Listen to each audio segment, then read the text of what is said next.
I'm still giggling at the, if I have any haters, don't, sorry. Off track there. What a match to be kicking off this series. Icebox maps. I mean, Dan, when we're looking at them, it can go so back and forth, it can be so close. So we got to see a pretty tight series, but in the end, FlyQuest Red to take their map pick of choice. But the thing is that it didn't really start looking close. It was a 10-4 advantage for FlyQuest, and we thought it was going to be done a lot sooner than it was. It was a fake comeback. We saw a fake comeback happen again for the side of Solstice, and they were trying to secure those rounds. We saw a couple ace, we saw an ace actually, and we saw a couple of those clutches as well coming through.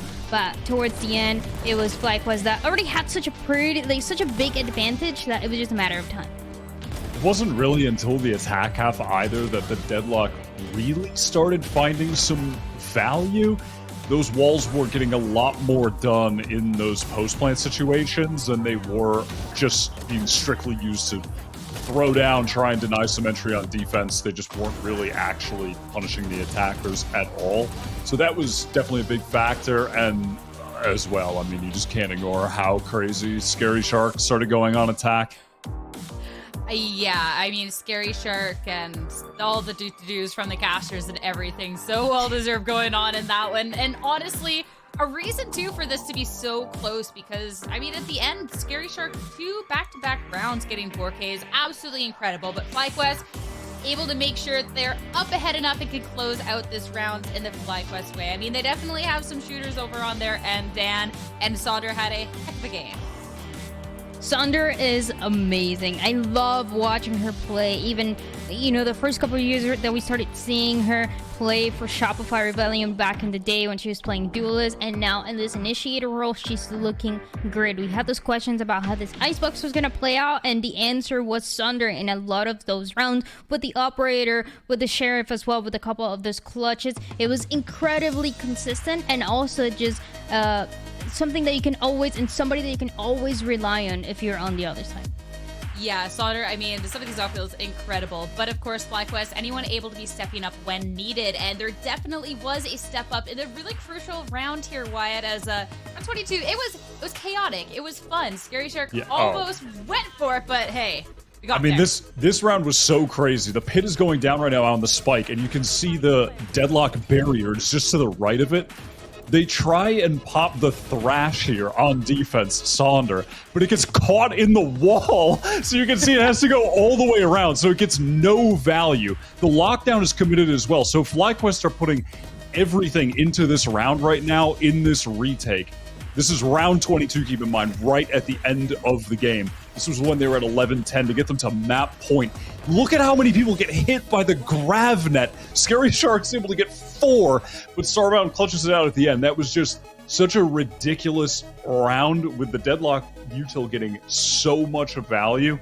And with all those ults committed, if FlyQuest lost that round, I'm pretty confident that they would have lost the game. So it was so crucial that Starbound got that 1v1 win in the end. Just a wild round and probably the most important of the game, at least the late game, no doubt. I was excited that we got to see a little bit more coming out from this Deadlock utility and stuff, because the attacking Deadlock, it catches me off guard every time saying it, but it definitely came up huge. But we gotta circle back around to Sonder, especially as we start moving up for the next map here, Dan, because Sonder Initiator, fantastic moments, and that should fare really well into the rest of the series based on what we just got to see on Icebox. Yeah, she is an amazing initiator, amazing player, incredibly consistent, and you got to see it on this Gecko on the first map of Icebox, and even as we head into the second map of Sunset, I feel like you can expect, the expectations should be higher for what she's going to do on the Breach. I mentioned it 2 days ago when we got the chance to see it, but she reminds me a lot of Messino on this Breach when we get to see her on Sunset. I feel like there's a lot of confidence coming into the way that she's going to set up herself for success and set up the rest of the team for success. And I mean, you do it on Gecko, which sometimes can be a little bit harder. I feel like on the Breach, she should be set up to maybe close it out in 2. All goes back to the quote to Sonder talking about when FlyQuest Red, their lives are on the line, the team really, really steps up. And this is the elimination match. This is the lower best of 3, and Sonder really being able to pop off in the series. And we have to see how that fares going on forward now looking at Sunset. Because Sunset, we've seen it before, Wyatt, coming out here. This definitely fares well for the initiators, but this is something that, for Solstice, now on their map pick, looks quite strong. Yeah, they destroyed Mesos Millionaires yesterday on the map, 13-3. This is one of the maps where they do run Clove as well, so I'm going to be excited to see more of that from Melia, who had a pretty slow start, honestly, on Icebox. Took a bit to get into the game, and Clove is that Smoke's role intended on allowing the player to pop off, have more individual moments. You know, you have the ability to heal yourself and get that speed boost. Obviously, the not dead yet, the ultimate, you get a second life, and it's reliant on being able to take duels and win them. So hopefully, for the sake of Solstice, Melia can, you know, come back to life, be a bit revitalized here in the second map. And the first time that we got the chance to see these two teams play against each other, it was that first match, the opening matchup between Solstice and FlyQuest, and it was actually Solstice taking this map of Sunset 13-11. It was very close, and that's taken into account what FlyQuest said about sometimes starting a little bit slower and trying to balance and figure out which are the matches that matter that you 100% need to win. This is the match in the map that took them to the lower bracket where they are right now, and Solstice, they lost after. So I think it's going to be very interesting to see how much has FlyQuest learned from the first time that they played the other side of Solstice on this map of Sunset. Especially too with how recent we've seen this map coming out, what adjustments can be made in that time? Because when we're looking at this 13-11 score line, things were really, really close. These are going to be micro differences coming out from both of these squads. I don't imagine anyone heading into our agent select here is going to be changing up anything huge. This is elimination. I know you can risk it for the biscuit sometimes, but Dan, don't think this is the place. But still, different ideas going into this. It'll be a really fun map. Sorry, my cat's just saying hi on the camera. No, but I yeah, missed it. It was so cute. Hello, little kitty. She was just laying on my lap the whole time. I'm like, cat, don't move. Please stay still. She did not stay still. She's so excited to watch this match. She's so excited to watch the comeback. She's so excited to see who is going to make it to the top 3, just like I am. But yeah, going back to the point of Sunset, I wonder how much different as well you can play this Clove on this side of Solstice, just because as you said, people are still trying to figure it out, not only in the map, but on this new agent. And it's going to be, the composition is looking exactly the same. I'm not necessarily surprised about this one, Wyatt. Again, this was so close between the two teams last time, so this makes sense. For sure. I think the biggest thing that I'm going to be looking towards with Solstice is how they find value with this solo Gecko, because Gecko's success and your ability to get good dizzies off that blind multiple players is usually contingent on that utility being used in tandem with other initiator utility. Yeah. With a breach flash coming through the wall, so the players have to turn and then the dizzy hits them, or you know, a fade eye, or the recon from the Sova, just something to distract players so they can't freely shoot that dizzy. So they're gonna really have to do a great job, Sabubu, of, you know, finding opportune times to use that utility and give value with it. Well, their lives are the ones that are on the line now. Time to see when it matters if they can bring us into a map 3, or if it's going to be FlyQuest moving on into the lower MEs. Now, time to head on over to Vance and Rip once again for our next map. All right, back on the attack. Let's get into game 2. I know we're ready. Thank you so much for breaking everything down on the desk, because this needs to be a good game for Solstice. It's how they're going to come back with FlyQuest playing the way they did last time.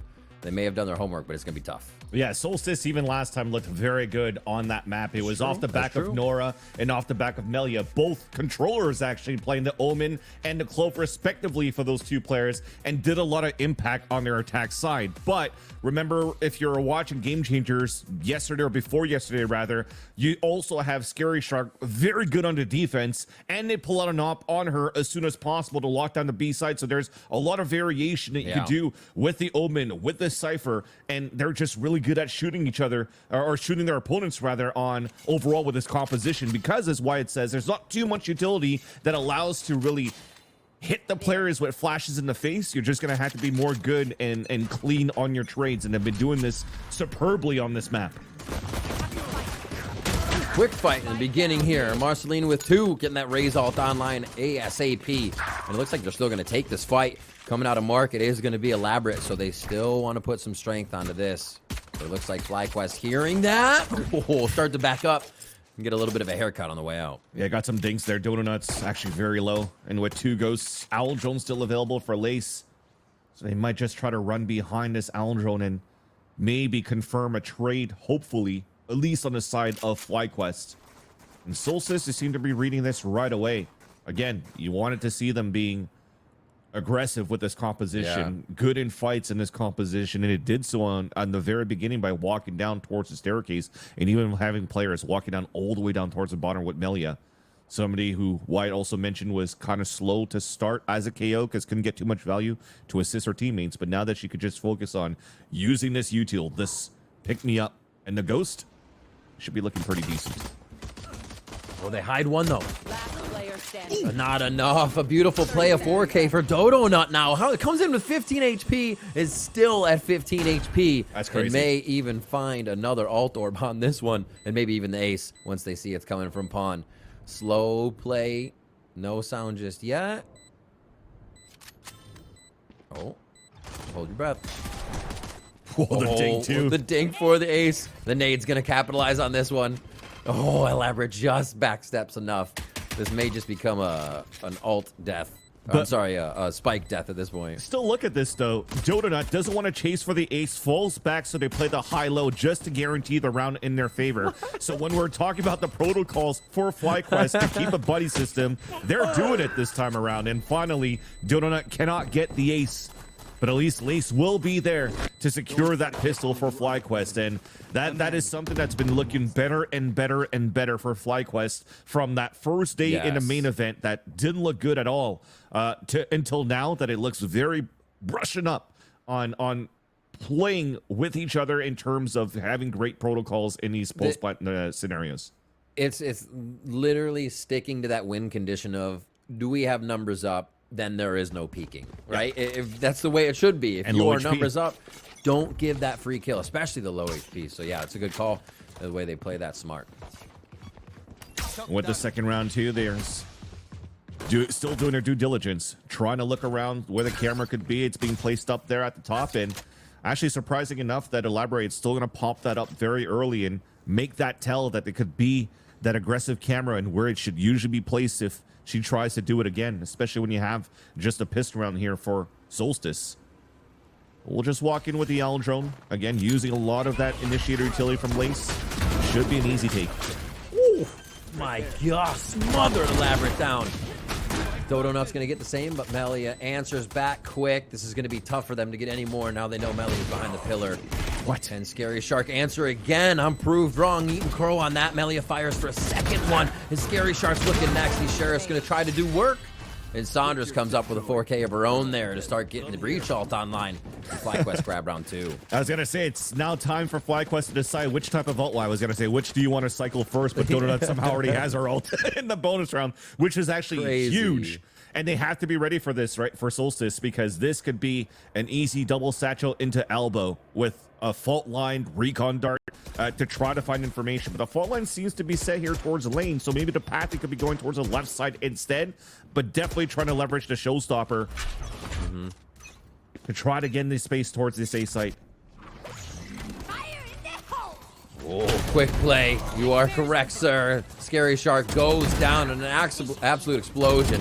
Dodo Nut will clean up a second, maybe even a third, but Saunders there to fire over the shoulder.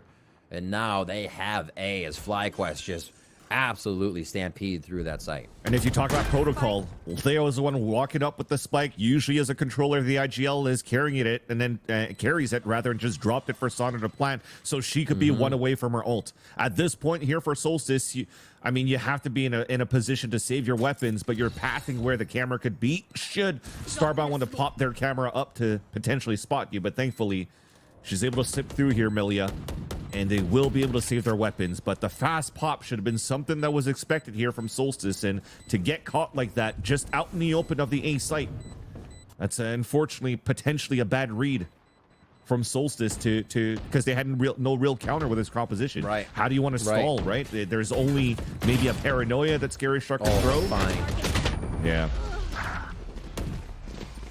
What? Oh, maybe Elaborate didn't have... No, Elaborate should have had a weapon, no? How come she died to Spike? And Defender spawn. All good. We go next. We just go next. But yeah, if anything, again, they don't have a composition that's able to stall too much when they have to fight against this flooding utility that Sonder, Thea, and Donut could bring around the Showstopper, Fault Line, and Paranoia. So something they'll have to think about here in their next gun round and when Donut's going to be able to get her next Showstopper. Got to go fast. Another attack towards elbow this time, thinking they might switch it up, but it's the push down mid Vance. That could be the play. At least the site should be taken over at this part. There's only there's only one player playing towards the spawn. The flank's not going to do too much because you still have a trip towards the back. So the tell will be there, and the players should be ready for FlyQuest. Smoke's a bit off for the jump out. I don't know if it was supposed to be a one-way or fall in, but this fire still coming towards the alt orb of A. Yeah. There's another retake. Breach utility trying to come through, but Melia's been on point. They trade back and forth. It's going to be the alt for Melia as well to try and stay alive. They could just fall back. Playing a bit at the time. Melia's on an ult for him. They could just fall back. She'll even have no time to defuse. Yep. Not even a half. Looks like she got locked up there for a second. Couldn't do anything. Melia goes down. They do back up. Just playing it smart on the fadeaway. FlyQuest grab 4. And no real worries coming at them just yet here. This gun round could be one, though. I think that Melia just felt that she made a boo-boo when she popped out the Clove ult and then realized that, oh, wait, my teammate that was fighting for their dear lives actually got picked out. Exactly. So it couldn't come back on the ult to trade back. So the idea was there because they were actually starting to find value off these picks off the flank. But at least for FlyQuest, they had too many bodies towards the end there to stay on top of that fight. And now Solstice is able to get the money right once again. But remember this camera, right? So now that... Oh, actually, they're moving quick, trying to punish. Elaborate. They stay safe, at least for now, here for Solstice. There is a lot of utility pushing them back, especially with the Rolling Thunder. Scary Shark's trying to get into sight right now. They're pressuring immediately. Of course, Melia is. They're going to be right in. Marshalling and Scary Shark start to pick up 2. That kill feed is blue right now, and that is not good for FlyQuest. Oh, there's 2 more. What in the hell was that from Solstice? That's crazy. And as they fall back, they pack back, from Market back towards Boba. And you see how they scale back towards the site.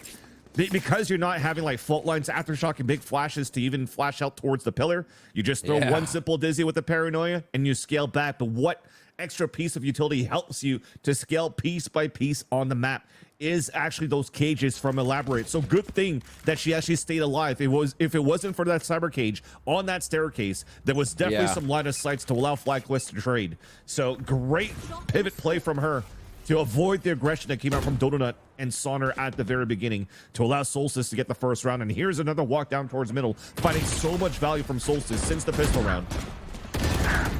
Ooh, oh my gosh, Dodo, no. Okay, double bounce. Looks like they're going to meet the middle bounce house towards mid. Fly Sonder coming up big on Melia. And FlyQuest now hold down the position after this chaos, just like pistol round approaches mid. Okay, Elaborate just waiting patiently, and Saunders goes for a wide open flash. And information from Starbound throwing out the hat. So as they throw it out, they'll realize, okay, everybody's playing super far back towards B and spawn. Easy plant. Lace maybe could be the one if they want to bring out a Hunter's Fury a little bit earlier than anticipated, but it'll just be Thea. So the Initiator could use util. Even a recon dart towards spawn never got shot out, so it gives him plenty of time to set up here on this crossfire. Maybe they would have hurt the TP from Thea on the top. Yeah, it's being watched. So that could maybe help. Oh, fell down. Still got Thea to drop, though. The aggression starts to come through from gate. And they're just waiting. Again, so patient. You talked about this before. FlyQuest making Solstice search and find and look, and at the moment Starbound finds 2 in the collat. Yep. And it was just like the pistol round where you had a possibility for an ace for Donut at the beginning, but instead they want to leverage the person that's playing out in the open, play the contact. Once the contact happens, the other ones could swing. So they spot it, Lace just on the corner of the elbow, and as soon as she pulls back, she's going to re-swing on top of that with Starbound from Generator. Yeah. And Starbound's able to get those kills. So now they're flowing with the economy. They're flowing with ults as well, and they have full control here of this half to start. But finally here, it's going to be a little bit labored rather. It took a lot of rounds, but you finally have some weapons to work with. Maybe with the exception of Marceline, who might play with a Sheriff, but you might want to leverage here these ults to potentially maybe not play a retake, but maybe try to trap around this Thrash aggression maybe they could use, because they've been finding great value of flooding as a group, flooding as a team. Yeah, definitely the Thrash. Doing a little searching. I think FlyQuest, in the few rounds that they did go B, they're a little more patient. And Solstice has realized that they can pop out on the top side of the platform and get a little bit more fighting in. Thrash would be huge there. Like you said, Elaborate's Gates. A lot of options, but FlyQuest seems to be seeing those options ahead of time and shutting them down. I think they'll just go with the basic here. So the Dizzy's going to get ready to try to get thrown to get early information towards this A side. Smoke should be happening towards the staircase on B. There you go. So they're trying to lock down some areas very quickly for Solstice to start. And trips on middle is going to help them out to get the late information. And they could fight here more towards this A side, which allows Amelia to already get first blood onto Sonder. A different look now for Solstice. They really haven't been in this position to start the round. So feeling good. And still playing a little bit forward on both sites there to keep audio on A main and into B. But mid is going to be taken. Last time we saw FlyQuest play, they were really big on covering mid. Seems to leave it open this time. Yeah, and okay with it. Because Scary Shark is playing a position that she's very good at. And the camera could still be looking towards main, as you could see being popped up by Elaborate. So they're still able to find some good active information towards B. And with this aggressive positioning you have towards the A side, you could maybe try to fight that for a bit, but it's a fake owl drone towards the side. Look at the pivot that you have from Melia now towards A, and you'll start engaging towards B. But again, this is still Elaborate and Scary Shark towards this B site. It's being pinged. They know that the lurk is coming towards the back of Boba. 30 seconds left. There's no surprise here. Crosshair right, though. Back to the ADS. Goes for the shots. They're trying to control this, but they've lost a little too much health to the chip damage. And now ready for the front entrance, but not from that rear. And they do get taken by surprise on just the first few kills. How do they get this, though? Marceline has a good lurk down mid. Still going to work for a moment as Malia comes up with another kill in sight, but traded by Lace. A lot of work here needed by Marceline as it gets one. Oh, within the blast, Lace fires through the shots. Takes down Marceline, and so Bobo is going to be able to clean it up. Just fronting that shot right out of the smoke immediately with Wingman on the plant. Nicely done. The confidence Solstice is showing is absolutely paying off. Yeah, especially with that type of retake. And we mentioned it, the ping that went towards Boba, Scary Shark was ready to look towards the spot and just came down to crosshair placement where she was looking towards the bottom when the peak came from Firepot. So nothing you could do on that side. But the retake that happened right after, Melia with the rotate to get that kill, to add so much pressure towards that B main to allow the pincer maneuver from the other two players coming in from the back of the A side. It just showed that under that chaos, FlyQuest now was starting to crumble a little bit, especially when it came down to that one-on-one. You have a recon dart you could throw within the smoke. Just wait it out behind that billboard, right? If it pings out, you know the player's in there. You know if they're defusing if it gets pinged out too. But it doesn't get anything. She still wide swings and it allows Sabubu to play outside of that smoke and get that pick. So that was huge once again. If you want to try to balance it out here towards the chaos, you still have to give the advantage to Solstice on how good they play, and they're able to control that chaos. That's FlyQuest, ridiculous. Exactly. On their end for FlyQuest, though, they're a little bit more well-oiled when it comes to protocols, but they have to be in a good situation where they're able to finally set up in these pulse plant moments. Yeah, a lot of chaos was caused there. And you're right. Like, for Solstice to pull these rounds back, numbers down, especially the way they did that after losing the site, is super, super impressive. Staying active on the map, Marceline moving around there to give a little bit more assistance. And yeah, we're seeing a lot of play here from FlyQuest towards mid. Solstice playing the sites. And it does look like they are able to get a good use out of that, out of the Gecko. It's kind of a question of how they're going to use it. Will it shut down a little bit too quick? But now Sabubu is finding the windows. 100%. And even on that last round, it was one of the rare rounds, actually, that Solstice did not take control of middle too much because they wanted to fight towards those extremities. Actually, the way that Melia got that first pick through the one-way smoke, was not something that should have happened at that point. You had a person that got caught off guard with a one-way showing your legs, and then it just allowed Melia to get the instant pick where you're just trying to get that line of sight, trying to ADS down, and you're watching that spot. And then because you're playing a Clove, it's just a smoke that pops up, and you just couldn't react on time. You get punished for it, which started showing here the value that Solstice could have in the player advantages. And at least now there's still good economy for FlyQuest. So we're back from the technical difficulty. Pause, and thank you for your patience, chat. But this is a paranoia to start here on the defense very early by Scary Shark. That's going to push a couple of players back. But this gives now a weak side towards B. The only thing that they have now is trips and cages to delay even more. So they have an opportunity to crunch back on middle and finish towards B. Ooh, where's this going? Oh, right back out. Didn't like the position. Yeah, didn't like the position at all. And that's the thing, though. The paranoia went towards B main, and then the TP could be anywhere. But for FlyQuest, they maybe should think that there's a possibility here that it's back towards this B site from the ult, so they could stack back from Solstice sides on a 2-3 setup or a 2-1-2. So they still have to use utility to try to scout out more information here, and maybe just trying to leverage Lace's recon dart that may be coming back unless you just used it to try to sell a fake towards A again, and they'll try to just Hunter's Fury in. The showstopper there now as they re-hit for Dodo's ult on that orb. Seeing one, the feet of Elaborate get torn out from under them.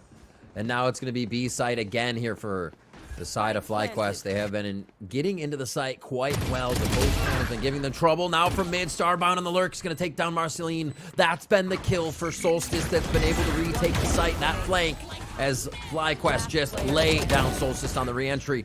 However, the ultimate's coming back through. It's not going to be enough. Sonder and the rest of the team are able to close out this one for a 6-2 scoreline so far. That's the second time here that Melia is pulling out the ult from Clove, and unfortunately not having too many bodies around to support. I mean, it worked out for a bit as they were dragging around here in the astral form, and then it allowed here for the pick to get on to Lace. But after that, I mean, you still had 3 players alive from FlyQuest, and you see their positions, right?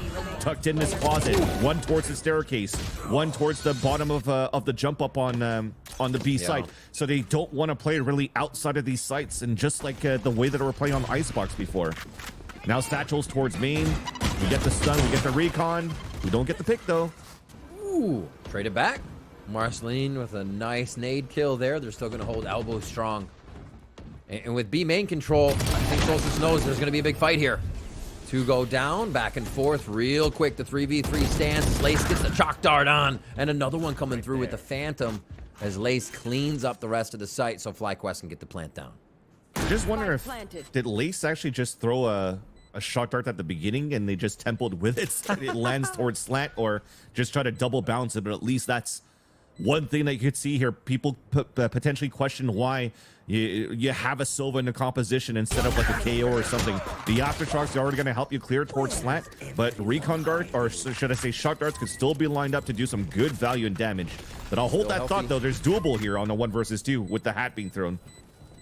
Very healthy, 1 gate to be used after they see, but it's not going to be the collat. Nice little high-low on the ground by FlyQuest.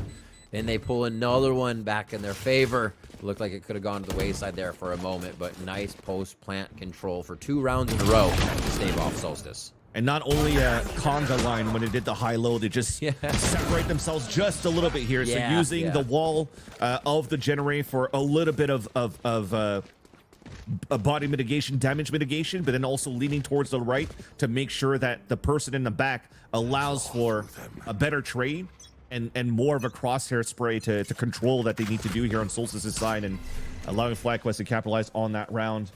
And as they're trying to walk down towards middle this time, a little bit of a change from FlyQuest. They go out with an early recon dart out towards the middle just to keep those players at bay. And that gives them a little bit more time here to work towards this A side. Solstice now going back to a bit of that mid control, having Market and 2 towards the top side. Looks like they'll begin their adventure too. Trying to get the timing still. So as I mentioned, we had time to work towards this A side. Sonar was getting ready for the fault line for any contact here towards elbow. But this triple flank is still potentially going to be known once the trip gets broken. Oh, just Just off of time there. Can't blast over it. They're all going to have to go at the same time. A metal over. They actually could catch Lace here. A lot of work to do from Lace. A very nice fault line from Sight. Look how they're helping each other with the util. Off the ball, but on the play. And Elaborate's the last one left to try. What a reaction from Sonder to assist the back play on the site. And that's just, again, the trip getting broken allows Lace to turn around and at the same time the crunch from behind from Starbound. And then knowing that the B site player is usually Elaborate, they're probably going to be on a flank at some point, and Starbound just turns back to get the last kill. So the instant reactions have been very good. The fall line even hit 2 out of 3. Lace gets hit by a paranoia, but it doesn't matter when you have Starbound on the flank from behind. So they're always going to guarantee good trades if it's not going to be for swings. So this is a really good fly quest here that we're currently seeing on the attack side, and they have an opportunity to pop once again towards this B site with the Hunter's Fury. They did it 2 or 3 rounds ago, and already Lace has another one. And it is just a story of Icebox again, where we were mentioning how Sonder was getting so many of these thrashes, and this time it's just ults and ults and ults that are very oppressing against Solstice on the defense in these attempts to anchor. Push, and they're trying to be proactive right now, and it looks like FlyQuest is just doing a really good job of avoiding everything. Still can't even catch up to Starbound. I mean, they pull up the cage, double cages coming through, Hunter's Fury to answer back on the flank from behind, but Elaborate's getting these kills. Uh-oh. Wait. Big trade. Little tap there. Lace picks up one. Again, on that defensive control for the flank. Melia did get a weapon. Just missed. That's fake. It didn't matter. Didn't matter. Was fake. Melia takes down Lace. Now they move for the site. Thea, tall task ahead. Gonna have to make a little noise on the drop. Not enough time to go around. Looking to do some damage here. Oh, the Thrifty still comes through. Last defuse. 3K looks nice, but it's bittersweet on that. That is so unlucky. It almost felt like she had it. It was probably like .002 or something when the defuse happened. But the pivot was actually really good. Starbound had perfect information, ran away, threw up both cages, and said, look, it's okay for us to just fight quickly towards the B site. What do you do for FlyQuest? Their goal is like, okay, there's 4 players flanking. Let's fight towards Boba. We take control of that side, and we could take control of the map and control of the site. But somehow, Elaborate towards the spawn gets 2 kills with the Sheriff. And I don't think it's somehow. Remember, chat, this is also Game Changers, so we're talking about the Game Changer Sheriff here. And that turned around over on its sides when Solstice right after were able to answer back with their ults on top of the Sheriff kills that Elaborate through towards Boba. Yep. So they salvage around. Lace looking down the scope right now. And that's going to slow them down, it looks like, fans. They're just like, hey, Lace, get that frag, get this 9. Let's clean it up. And it's a good move to pivot her on in this spot. Just because of the amount of times we tried to walk down towards middle for Solstice. Little help. Flash there from Sonder allows them towards mid. But it's only the pressure. They're hoping to get Solstice uprooted from their current positions here as the paranoia goes through to market. And Marceline's going to take down Sonder right off the bat. Unfortunately there, the paranoia came through where Starbound couldn't find a pick, but at least Starbound will. And that will weaken up the B site. But there's still this lurk happening towards A. So you're heavy lean towards this B site. You're potentially forced to play the retake. And TP already towards the site will confirm that the site's open, especially with that kill on Sabubu. Wow. Just separating them on the rotations makes it so much harder to get into the site. Nice little denial there on the Roomba. But how do they get in? Just a bit of util on both sides. Some smokes from Melia to work with here as the plant goes down now. So they have time to think about this. Off shot missed. Now there's an opportunity to run in, and Melia gets a kill, allows a res to happen too. Hat gets information on the 3. They'll have to wait for the second ping and try to fight back together. So you saw the pivot towards the back. What? Crosshair break. Marceline gets the kill though on Athea. Towards the top side. Was not expecting as the 3Ks trade back and forth. Now the 2v1 for Scary Shark. Been in this position quite a bit, but does not know where the second player is just yet. And that's Starbound. Hiding in the corner. Takes down Scary Shark for a 9-3 first half. What a nice satchel to come in from Marcelino to get that pick. But just when the pings were happening, I was trying to mention that for Solstice. You saw Scary Shark run all the way back towards the spawn to make them think they're going to go on a 2-1 and then group up as a 3-player death ball to try to retake that site together. And Unfortunately, here it was the jig was up here when the op shot was seen by Lace, and it missed, although gave enough information for everybody to set up here to win that fight towards the end. Again, underlining good protocols for FlyQuest when they have the opportunity to set up in these post plans and to play those protocols. So Solstice, now that they have the opportunity to play the attack side, though, where they can actually pick up the pace and fight on their side, this could still be a very close second map towards the end here. Solstice wins this pistol with the four ghosts, that they have. Yeah. We'll see how they play it. Recalling what FlyQuest, how they played against Reform GC, when they were doing it just a few days ago. Very big mid control with Sonder and kind of Dodonut and Reaction. Starbound was hitting 4Ks on B, so Reform to even stop going there. Like, if they play anything the same, it's going to be tough. So yeah, Solstice, they've shown us the firepower. They've shown us the comeback of what we saw on our first map of Icebox. And I think they can do it again here too, with the way that Scary Shark hits the Lurks on Vans and the way they were working the map. And that's the thing with FlyQuest when they played against Reformed, right? They had Lace and Sonner playing more into that pivot area on top middle, so they could support with fault lines and Owl Drone reconning towards that middle, and you have anchors on the extremities. And it worked well against Reform. But where Solstice actually had the opportunity to win that map against FlyQuest Red during the upper bracket quarterfinals was the possibility of continuing to flood and fight towards Boba and coming back within the Clove and leveraging Clove and the Omen to just get such good space making with TPs across, pushes towards the middle, and then they're just always very good in the trades. So if you actually have those two initiators playing the same way as Reform towards the pass on top middle, it's not going to give too many chances for, Starbound to anchor towards one side of the map, or Dodonut and Thea to work together on the other end on towards A, or vice versa. So they do have to change their playstyle and their game plan a little bit here to fight back against the style that Solstice brings, that Reform has a little bit more differently, right? Because if you're thinking about Reform, they have I'm pretty sure they were playing with a Sage on top of that, so it was a much slower and a much slower style that scaled a lot more and played more safely on post plants than the aggression that Solstice brings out. It does, the Sage requires a lot more to do here. It looks like Solstice can activate a little bit quicker, use their composition, like you're saying, with a little more ease as they come into this, and that's gonna be a big one. And who is gonna be the lurker, right? Because you have obviously Melia is probably gonna be with the team as the smoker duelist, but you have Scary Shark who can smoke from anywhere, right? And then you have Elaborate, but Elaborate also can be lurking. So whether they lurk one or the other and then start showing them within the protocols can start to throw a team off of their timing. Oh, the lurker's here this time. We can look more forward to what's in front of us, what our eyes are seeing, and not worry about a timing.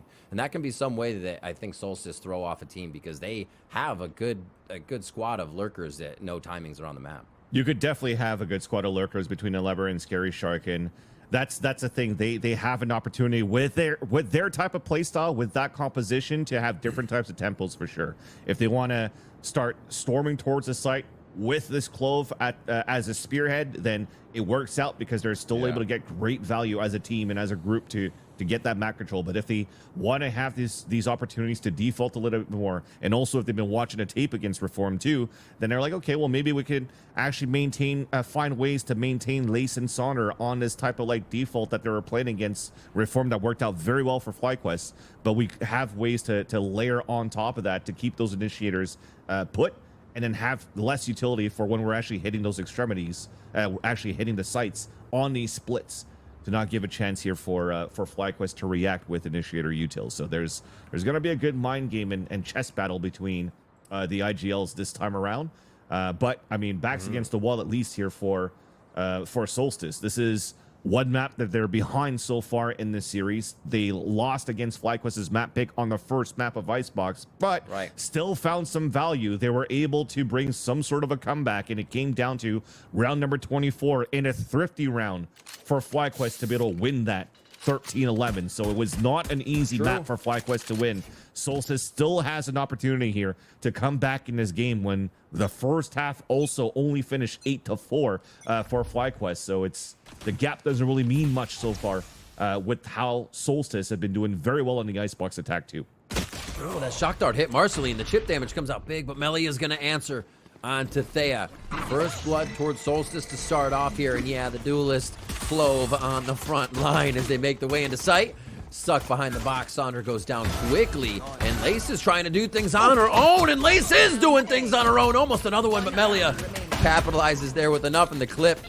3K for Marceline. I don't even know where that many players were left as Marceline takes 3. Oh my gosh. Just left and right, I felt like Solstice was taking down more than just a team. Everybody was getting 2Ks pretty much for the star players of that round, being the entries from Melias to start, the anchors from Lace, and then the final nails in the coffin for Marceline, just hiding by the dumpster. Right here at the jump up is one of those spots that they're so good to play, that they're so good at playing and really smothering, not allowing FlyQuest to rotate across. So again, the pistol round that was much needed becomes now a very strong buy for Solstice, that they are going to pivot towards A again with only one player, FlyQuest. Early fault line 2, there's nothing Saunders is going to have left to try to fight back with just this classic.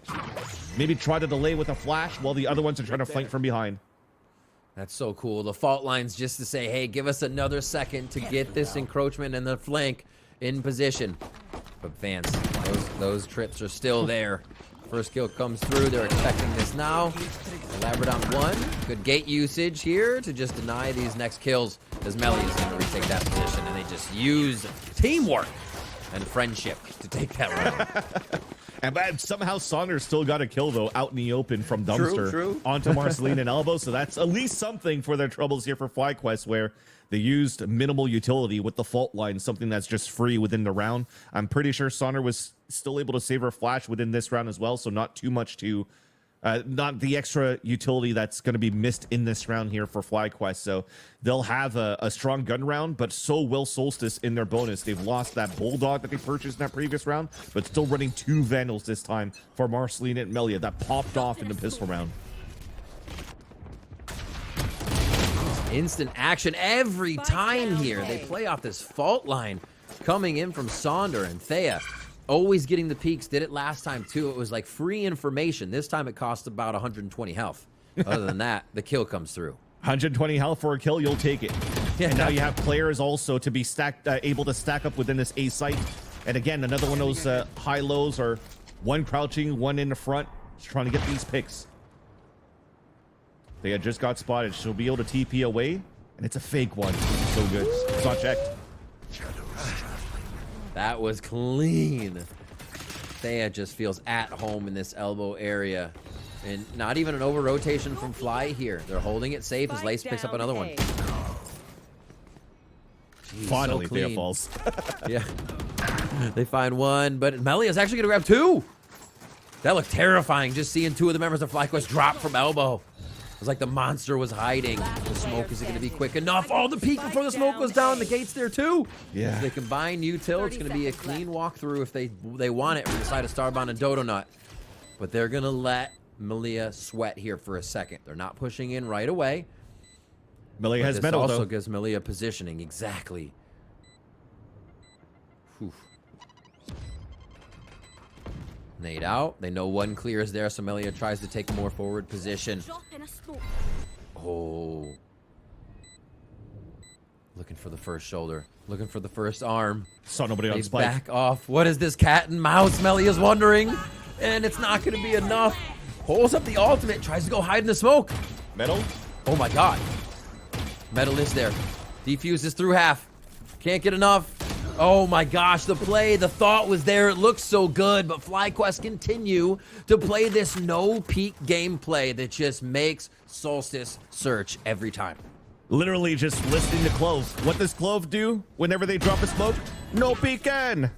Yeah. So nobody peeked when they came back here from the res and tried to win the 2v1. And they banked on a lot, though, for FlyQuest. If the wallbang somehow hit and they got that pick onto Starbound, that was going to be very difficult for Dodonut to try to win that 1v1. But unfortunately, again, it's another one of those moments where, you know, FlyQuest is able to capitalize on just the amount of trades and how good they are in these moments. And this time, they're not falling within the trap, avoiding the early timing of the fault line. And they swing right after and punish the Dodonut this time around, when Thea had some value just before, and she does now. Yeah, another value towards mid. Well, Leo's going to come through the site quick. Lace in that tried and true spot. almost cementing a statue of herself there to make the plays, and Starbound's going to clean it up from Pawn Shop, taking the change, giving it away. 11-5 now for FlyQuest as they continue to tear through these rounds and holding down A in different variations. And that's the difficult thing when you can't really do any type of like double flashes going into the site.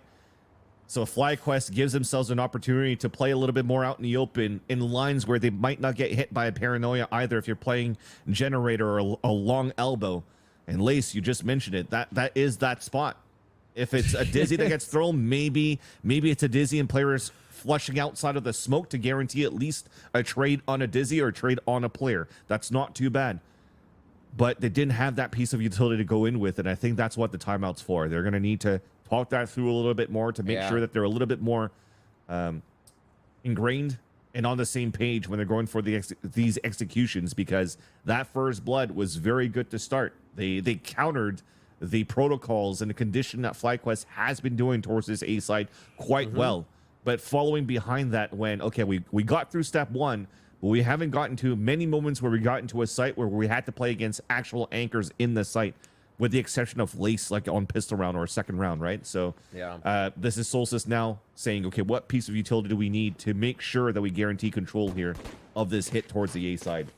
And taking stock of that utility too, right? That fault line was down. What else can we push? Are we going to get flash? Like Breach definitely Sandra uses it quite a bit in the beginning, right? Yeah. So you know you have that window to play through and just got to do it right. Sandra's going to play differently this time, though. She does have a line where she could still fault line from market all the way out towards the A side to support, but Dodonut doesn't have too much going through, so the fault line's going to help with Lace's Hunter's Fury, and there it is. Fault line helps at least keep the rest of the team back. Lace with 2 on the Hunter's Fury. Absolutely obliterating the squad. The Roomba's going to clean one up too. Scary Sharps gets swept up in that one.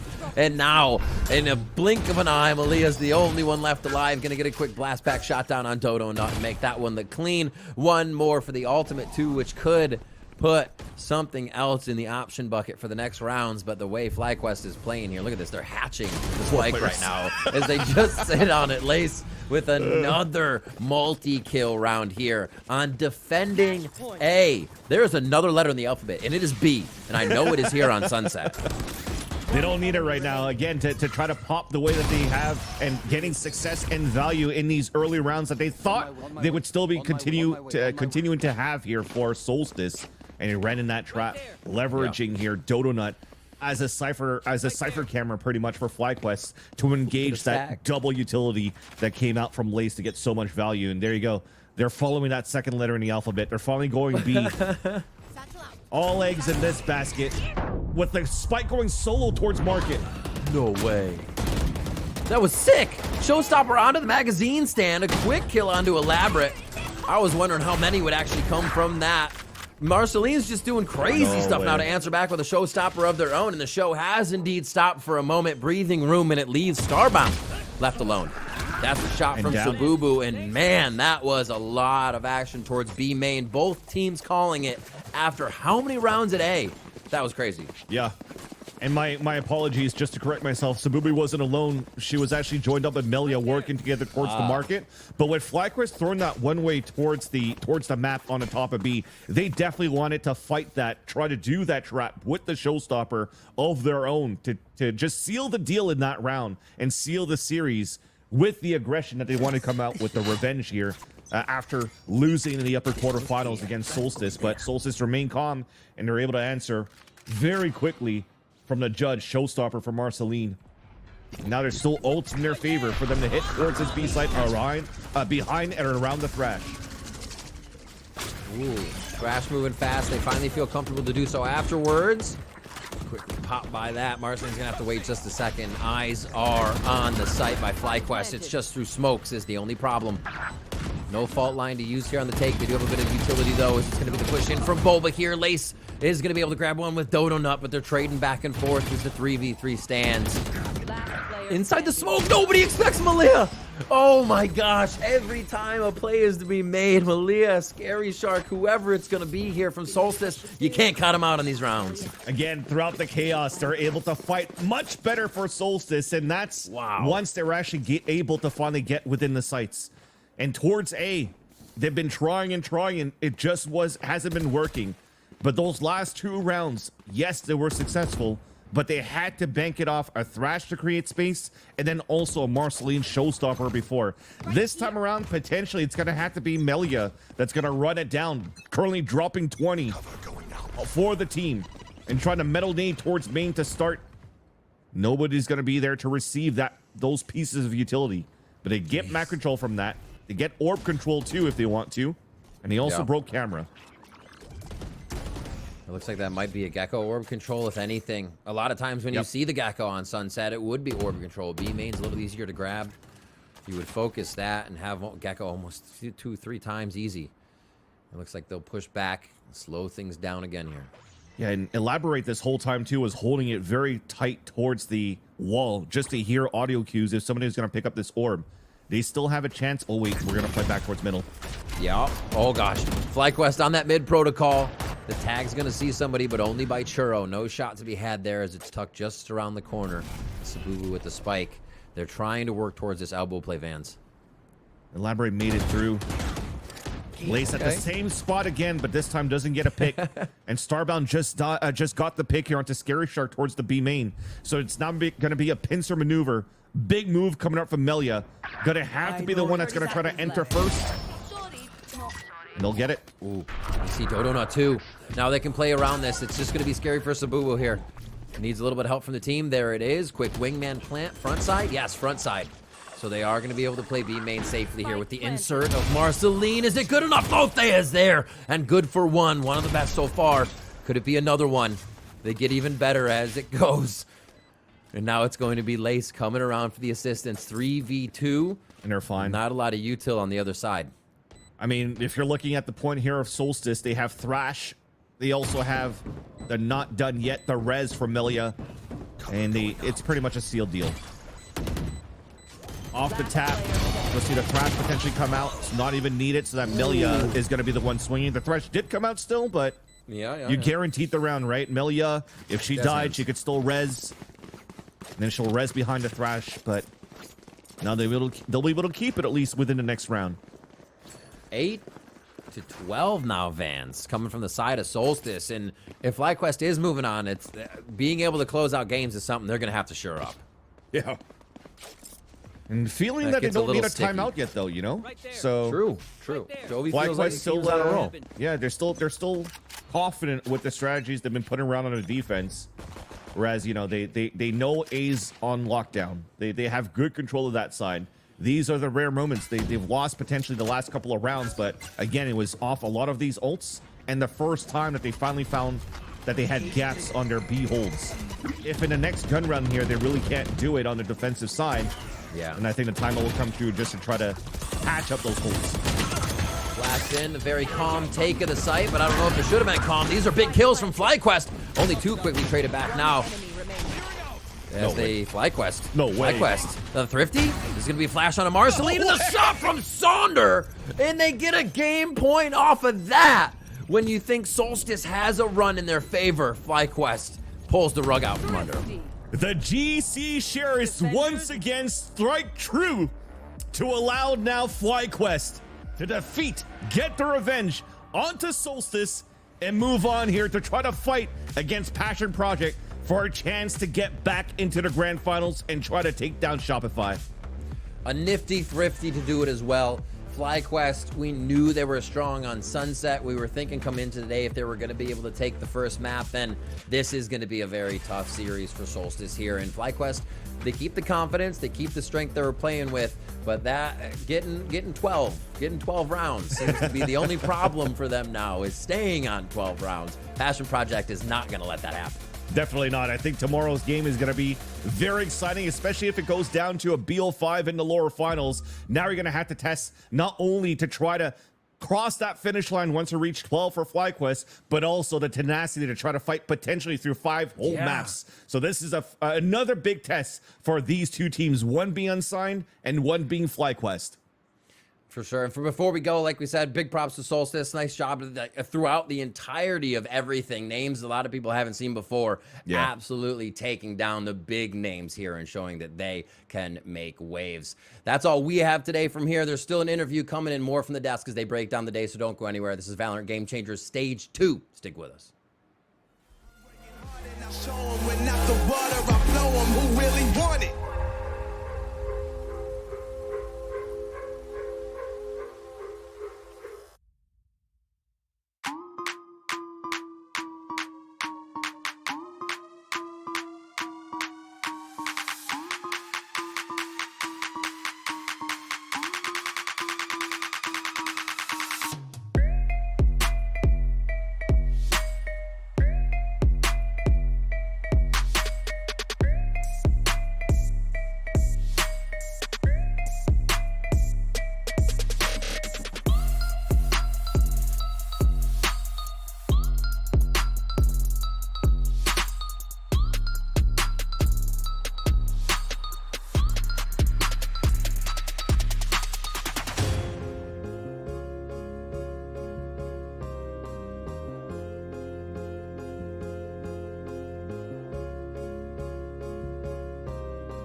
With that, FlyQuest Red get their revenge against Solstice, the team that knocked them into that lower bracket and eliminated them here from Game Changers with a 2-0 map score. I mean, Dan, FlyQuest, backs against the wall, life on the line, and they deliver when needed. They've been doing it back to back. They did it 2 days ago, they do it today, and they might just do it tomorrow. All those rematches, they're going the way of FlyQuest, and it was in a way that just 2-0, it seems like pretty simple in the first map. If anything, on Icebox we talked about that comeback that was taking place for the other side, but for this map from the beginning it seems like it was a FlyQuest that was controlling the pace, taking control of how these rounds were going to play out, and to close it out as well. It feels great to guarantee that top 3 for them. Yeah, it's exactly what Saunders said in the interview the other day. When the pressure's on them, when their backs are up against the wall, they step it up, and that just simply is the case. They lost to Solstice, quarterfinals straight away into the bracket. Knockdown, lower round 1, victory, lower round 2, victory, lower round 3, victory with the revenge over Solstice. Yeah. Now they just have to face off against Passion Project in the lower final to get to the grand final against Shopify. And if they're going to be in this form, they certainly have the capability to do it. 100%. FlyQuest Red, they came out here to fight. And this was a map too. This was the Sunset that was really close last time. Solstice to take that victory 13-11, but step-ups coming up from across the team. Little differences here and there sprinkled in, and this is definitely a lot more of a commanding victory. So I'm definitely excited to see this FlyQuest going on forward, Dan. And we really did get to see a big step-up from a lot of players across the board. I mean, Dodonut, from the get-go, looked like she was just done with the series and wanted to get out of there. She was playing lights out, and that's still not even the MVP spot. Lace, I feel like, was like a silent killer out there. We saw her popping off, especially towards the end. It was the ultimate, that Hunter's Fury coming through, getting 2, and it's something that Lace does constantly, that silent killer that we always love to see from her, especially because she's running with these different agents to do so. But yeah, Dodono, absolutely amazing as always. I know she was saying talking a little bit about the consistency that she feels like she doesn't have sometimes for some pretty big series, but for this one, for the last series, she's been really good, and she's just such a good player. Yeah, definitely. And really quick before we, move on talking more about FlyQuest, get into the interview with them, all that, I do want to give some credit to Solstice, as they are out of the tournament now, but went on a run that nobody would have expected, putting some new players that are unknown to the GC scene for this top level on the map. Melia went crazy, went off on the Clove on Sunset, agent that they've been playing a ton this tournament, so huge credit to them. It was nice to see them make it so deep in this tournament, and definitely sky's the limit considering how new they are to this level of play. 100%. It's names that maybe not everyone was too familiar with coming into this. If you're a Game Changers fan, I know that you were, though, but I'm hoping going on forward, they're names that we get to see a lot more out of. So until next time, Solstice. But for right now, we still have to be celebrating FlyQuest Red and have the opportunity to talk to them, because none other than Lace is on the line. The silent killer herself. Lace, I have to right away address the biggest elephant in the room here. You changed your roster picture. You had the legendary thumbs up pose. It was adorable. Why change it? What's happening? Not a fan, unfortunately, but yeah. It's okay. I'm here with Karn, by the way. Or Dodona. Hello. She's actually camera shy, but she's actually a beast. So yeah, I mean, she's the real MVP. I don't know why they wanted me, but she's the real MVP. I mean, it worked out because we have both of you here now, but I mean, both of you like popping off for this map. And this was a series too. Last time that you played against Solstice, very different result. They knocked you down into this lower bracket. So what caused this like drastic turnaround for this series? Honestly, like, we were pretty embarrassed, I'd say. We had just gotten back from a bit of a break, and we honestly weren't playing like ourselves, and honestly, all the players on the team are insane. Like, they really like capitalize on all of our mistakes, and honestly, props to them for taking us down and giving a great fight today. Like, I love all the people on the team. I think they're gonna do great things, and I hope they come back for GC3 for sure. It was definitely fun to watch them. They had some really fun ideas. We got to see the Clove multiple times, and we also got to see on that very first map, the Deadlock. I want to know, going into this, it was a surprise for us to see Solstice running it. Is this an agent that maybe caught you all off guard a little bit? Do you have much prep going up against it? No, we do not have much prep going into Deadlock, but yeah, we just wanted to play our game and get our confidence going on Icebox, because it kind of is just take some fights every once in a while. So yeah, I mean, it got pretty close, and they did a good job on T side, and we played a little scared, I would say, but yeah, I'm glad we got the win. Hey, you still get the win, and even if a little scared by the end of it, looking at Sunset, looking like lights out. This FlyQuest seems like kind of like this lower bracket demons going on forward, and still one more big step before the grand finals, going up against Passion Project. I'd love to hear your thoughts going into this lower finals. I'm a big fan of Passion Project, like, especially watching their games. It's clear that they've been working hard, and have eliminated a lot of their like weaknesses and errors from last event. So to say they would be an easy opponent would definitely just be lying. I think it's gonna be a really good match, and I hope everyone tunes in. I'm excited. I think if we show up, we have good odds, and I think if they show up too, they have good odds. So it should be a good clash. I have a lot of respect for everyone on that team, so it should be fun. What do you think, Karin? Yeah, Donut. No. Okay, I hate her. I think I might hate her. She's actually so annoying. She's like, As we know you better, you don't hate anyone. I want to do the interview, and now look at her. Sorry. I don't mean Just that. make sure to win tomorrow. We'll make sure to get her for the interview then, all right? Deals all around? Yeah, surely. Karin, if you win tomorrow, it's all you. Look at this, bro. It's not looking rest. All right. I'll let y'all go so you can talk this one out. I want to make sure you're well rested for tomorrow, but congrats again. We'll see you tomorrow, Lace, all right? Thank you. Thanks for watching, guys. Thank you. What a fun interview. I always love it when the teams are all together, and Dan, you really get to see like the dynamic, and I don't know, it's kind of trapped for tomorrow's interview if they can get that win, but it's going to be a tough matchup ahead of them in that lower finals. It's fun though. I love listening to Lace. She's so funny. Nice. She's keeping it real all the time. Every single thing that she says is just what she's thinking at the moment. The most real player that we have in Game Changers might be. And honestly, Dodo on the side just wanting an interview, then maybe not. I love showing the personality of the players. I think it's amazing.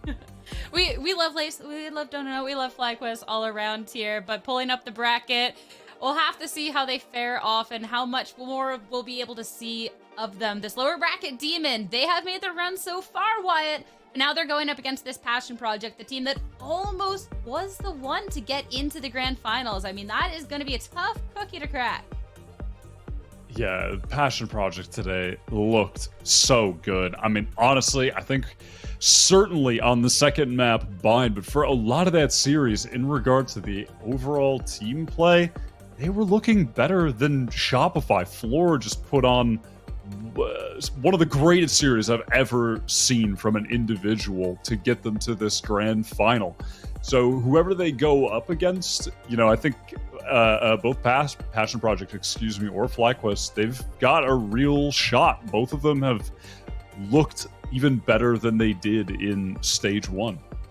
Yeah, both of the teams, I mean, technically 3 of the teams, they look all of them really, really good. But I'm so excited about that match that's going to be tomorrow between FlyQuest Red and Passion Project. It's a rematch as well, which is what we were just talking about of a FlyQuest, that when they go into those rematches, they've been winning them back to back. So then the last quest to win to make it to the grand finals is going to be winning against Passion Project. Last time it was a Passion Project that took it 2-0. And when you look at when this was, it was actually the close qualifier of this series 2, which, first of all, you would think that was kind of recent because Series 2, we're going through Series 2, but that was 2 months ago. It's been so long since they face each other, and they are both so good. The coaching staff, for both of these teams, they have really cool ideas on what they want to do, how they're going to strategize, how they're going to counter each other. So I feel like tomorrow is going to be amazing. Absolutely do not miss it. Alarm set. You have to be sitting here at the bag of popcorn. You're not going to want to miss a single second of it. But unfortunately, that is it for today. Dan, Wyatt, of course, all of our wonderful casters, go crush it. So thank you so much. Production, the best. And of course, we want to thank you all at home for watching and tuning in. We'll see you back here for tomorrow for our lower finals. But until then, have a great rest of your night.